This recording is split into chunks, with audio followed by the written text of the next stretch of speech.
মানুষের সাধারণত ২ টা কিডনি থাকে, তবে কখনো, কখনো একটা কিডনি থাকতে পারে। এটাকে আমরা সিঙ্গেল কিডনি বলি এবং এদের কিন্তু কোনো অসুবিধা হয় না। অনেকে ভাবতে পারেন যে কিডনি ২ টা থাকার কথা, ১ টা আছে, কোনো সমস্যা হবে কিনা? না, একটা কিডনিতে সম্পূর্ণ সুস্থভাবে বাঁচা সম্ভব। তবে তাদের কিন্তু একটু খেয়াল রাখতে হবে যে হুটহাট করে ব্যথার ওষুধ খাওয়া ঠিক হবে না, বা কিছু ওষুধ আছে যেগুলো নেফ্রোটক্সিক, যেগুলা কিডনিতে ক্ষতি করতে পারে।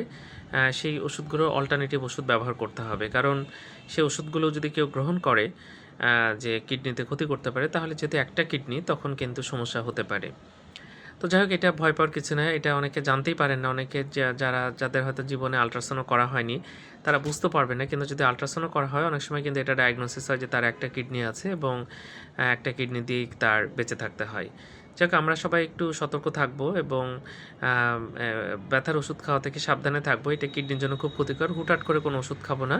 কারণ সেগুলো কিন্তু ক্ষতির কারণ হতে পারে। ধন্যবাদ সবাইকে।